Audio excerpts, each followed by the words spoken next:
అంతా చూస్తున్నాం. ఎప్పుడా అని ఎదురు చూస్తున్నాం. ఏమంటివి ఎంత మాట. ఆచార్య దేవ విశ్వవిఖ్యాత నట సార్వభౌమ ఎన్టీఆర్ గారి అమోఘమైన అద్భుతమైనటువంటి ప్రపంచమంతా పేరు ప్రఖ్యాతులు సంపాదించిన ఒక దుర్యోధనుడి పాత్రను ఇప్పుడు మనమంతా వీక్షించబోతున్నాం. వారే రెడీగా ఉన్నారు, సిద్ధంగా ఉన్నారు. శాసనసభ ఉపసభాపతి RRR గా ప్రసిద్ధి చెందిన శ్రీ కె రఘురామకృష్ణరాజు గారి దుర్యోధన ఏకపాత్రాభినయం.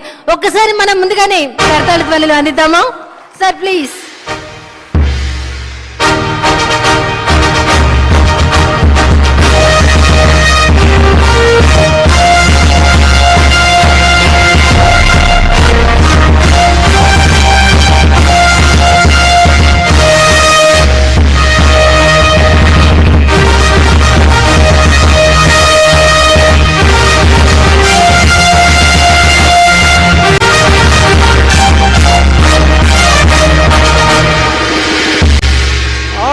ఆచార్య దేవ ఏమంటివి జాతి నెపమన సోత శుద్ధుని కింద నిలువ అర్హత లేదందువా.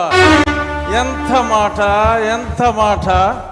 ఇది క్షాత్ర పరీక్షయే గాని క్షత్రియ పరీక్ష కాదే, కాకూడదు. ఇది కుల పరీక్షయే అందువా. నీ తండ్రి భరద్వాజుని సంభవం ఎట్టిది. అతి దుముక్షాకరమైన నీ సంభవం ఎట్టిది. కులలో పుట్టిదివి కదయ్యా, నీదే కులము. అంతేగాక ఈ కుల గురువైన వశిష్ఠుడు దేవకీ వేషయకు ఉర్వశీ పుత్రుడు కాడా, ఆయనదే కులము. ఆయన పంచమజాతి కన్యకు అరుంధతి యందు శక్తిని, ఆ శక్తి చండాగల యందు పరాశరుని, ఆ పరాశరుని పల్లె పడుచైన మత్స్యగంధి యందు మా తాత వ్యాసుని, ఆ వ్యాసుడు విధవరాండ్లైన మా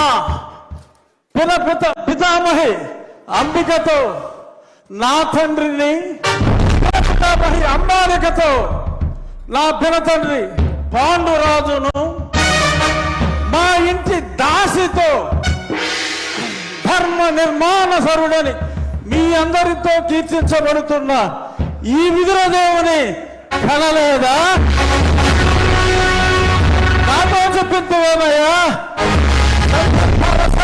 భక్తి క్షత్రబీజ ప్రాధాన్యములతో సంకరమైన మా గురువంశము ఏనాడో కులహీనమైనది.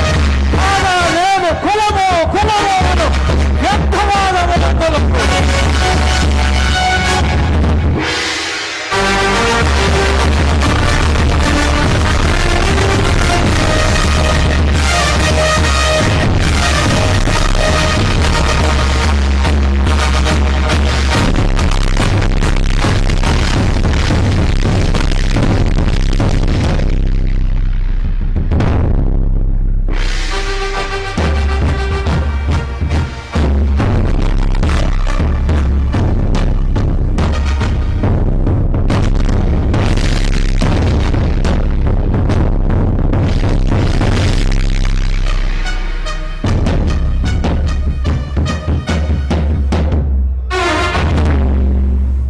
తెలుగుదనాన్ని అద్భుతమైనటువంటి డైలాగుల్లో దుర్యోధనుడి పాత్రలో ఏకపాత్రాభినయం చేసినటువంటి మన శాసనసభ ఉపసభాపతి RRR శ్రీ కె రఘురామకృష్ణరాజు గారికి ఒక్కసారి గట్టిగా కర్తాళ ధ్వనులు అందిద్దాం.